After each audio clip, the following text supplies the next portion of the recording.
11:33, la alcaldesa de Providencia, Evelyn Matei, va a anunciar a esta hora las fechas y protocolos del ingreso a clases en la comuna. Revisemos lo que dice la edil de Providencia. No es posible, sencillamente por el tema, ¿no es cierto?, de la campaña de vacunación.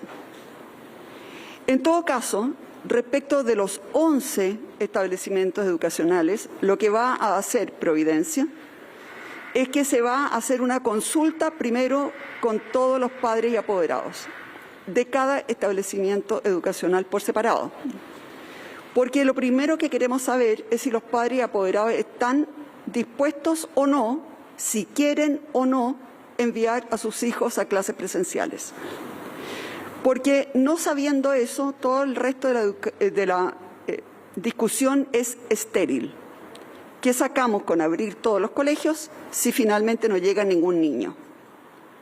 Teniendo los resultados de esas consultas, que vamos a tratar de hacer lo más rápidamente posible, vamos a convocar en cada establecimiento educacional a su consejo escolar, que está compuesto por el director, naturalmente, del establecimiento, un representante del sostenedor, y naturalmente, ¿no es cierto?, representantes de profesores, representantes auxiliares de la educación, representantes de los padres y apoderados y también de los alumnos. Y con ellos y con la consulta de los padres y apoderados vamos a ir tomando la determinación respecto de cada colegio. ¿Y por qué digo respecto de cada colegio? Porque nosotros en Providencia tenemos, por ejemplo, colegios básicos donde si los niños vienen de muy lejos, quizás la situación y la disponibilidad de volver a clase va a ser muy distinta que si los padres viven en las cercanías. Lo mismo con los liceos, ¿no es cierto? Entonces vamos a ir tomando la decisión colegio a colegio, habiendo consultado primero a los padres y apoderados y luego habiendo hecho esta consulta y este trabajo conjunto, ¿no es cierto?, con la comunidad escolar. Recordemos que nosotros en Providencia siempre hemos escuchado mucho a las comunidades escolares. Son ellos, por ejemplo, los que nos pidieron que 3 de nuestros liceos que eran monogénero pasaran a ser mixtos. Eso lo pidieron ellos, no lo impusimos nosotros. De tal manera que en este momento lo que quiero señalar es, primero, en Providencia estamos conscientes que la mayoría de los expertos señala que los niños necesitan una educación presencial. Eso es lo que dice la inmensa mayoría de todos los expertos. Segundo, que los colegios están hechos y toda la infraestructura de educación justamente para velar por el bienestar de esos niños. Nosotros tenemos a cargo 11.400 niños cuyos padres nos han dado a nosotros la responsabilidad de tratar de educarlos y sacarlos adelante. Por otra parte, hay padres y apoderados cuya opinión debemos escuchar. Y finalmente hay una comunidad escolar a la que también debemos escuchar y vamos a conversar. En resumen, hay 4 colegios que de ninguna manera pueden volver a clases presenciales antes de 2 semanas. Imposible, porque no alcanzamos a trasladar los vacunatorios, sobre todo sabiendo que vamos a atender a personas mayores de 90 años, etcétera, en las próximas 2 semanas. Esos son 4 colegios. Respecto de los otros 7, vamos a ir viendo cuándo vuelven en la medida, ¿no es cierto?, de que hagamos estas consultas a los padres y apoderados y también este trabajo conjunto con cada comunidad.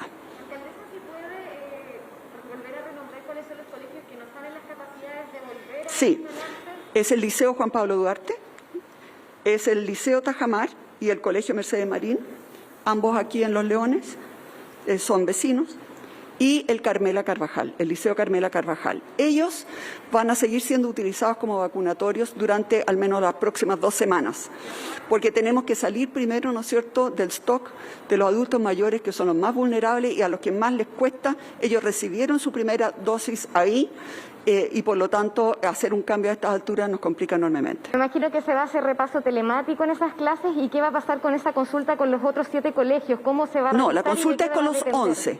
¿Y qué va a depender para que vuelvan a clases? ¿Tiene que haber una mayoría de los apoderados? ¿Cómo se va a llegar para depender si es que muchos de los apoderados quieren volver a clases? Si no es así, Bueno, ¿cómo se va a trabajar? si hay muchos apoderados que están dispuestos a enviar a sus hijos, yo me imagino que el Consejo Escolar después va a respetar, ¿no es cierto?, ese deseo de esos padres. Y por lo tanto tendremos también que ponernos de acuerdo en cuáles van a ser los aforos. Vamos a tener los 15 niños que caben en las salas, o vamos a tener 10, o vamos a tener cómo van a ir, cómo se va a cuidar que efectivamente entren los que tienen que entrar y no otros. Y en cuanto a las clases a distancia, nosotros esperamos que tener nuevamente el programa Pizarrón que tuvimos el año pasado, donde el niño puede aprender online. Alcaldesa, Y tenemos Classroom también, donde el profesor puede hacer clase, ¿no es cierto?, presencial y a distancia al mismo tiempo vía streaming. Independiente de todo este plan que está presentando, que se ve que lo tiene bien organizado, que depende de los resultados de los apoderados, ¿puede haber algún tipo de minoría que a lo mejor no esté de acuerdo con la decisión y que decida enviar a sus hijos a clases presenciales a raíz de las declaraciones del presidente de la República, reafirmadas también con el ministro de Educación, que en el fondo el apoderado elige?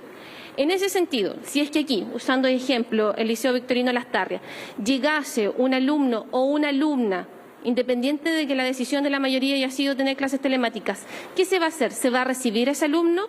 Por ejemplo, el alcalde Alessandri nos decía hace poco que ellos tomaron la decisión de tener las clases telemáticas e hicieron un consenso bien parecido al que propone usted y nos decía que independientemente de si llegara un alumno, los colegios iban a estar abiertos, que se les iba a recibir, al igual como se les hizo el año pasado, y que iban a haber la posibilidad de que se sumaran, por ejemplo, a esta clase telemática. ¿Va a suceder lo mismo aquí en Providencia? Nosotros, en primer lugar, si llegan más niños que el aforo permitido, no podemos dejarlos entrar a todos. O sea, tengamos claro que aquí hay también restricciones de aforo. Lo primero que hay que hacer es respetar ese aforo porque tiene que ver con las condiciones de salud que han sido impuestas, ¿no es cierto?, por la autoridad. Si están bajo el aforo y máximo y llegan niños, naturalmente que los vamos a recibir y nos vamos a ocupar de que puedan tener todo el acceso a clases como corresponde. El aforo en general depende del tamaño de las clases, ya lo tenemos calculado para cada una de las clases y para cada uno de los colegios. En la mayoría de los casos son 15 alumnos máximo. ¿Por sala? Por sala, por sala. Independiente del nivel, si es de media, básica... No tiene que ver con el nivel, tiene que ver con el tamaño de la sala de clases. Y por eso que se midió cada sala de clases de acuerdo a los metros cuadrados y se calculó el aforo máximo. Bien, ahí estaba la alcaldesa de Providencia, Evelyn Matei, del retorno a clase. Lo importante es que del total de colegios hay 4 que son a esta hora lugares de vacunación y eso se van a mantener así porque decía que a estas alturas cambiar para la segunda dosis a muchas personas que ya se habían inoculado en esos lugares era complejo. Por tanto, va a haber además una consulta con la comunidad educativa para ver el regreso a clases. De todas maneras va a comenzar la próxima semana, pero en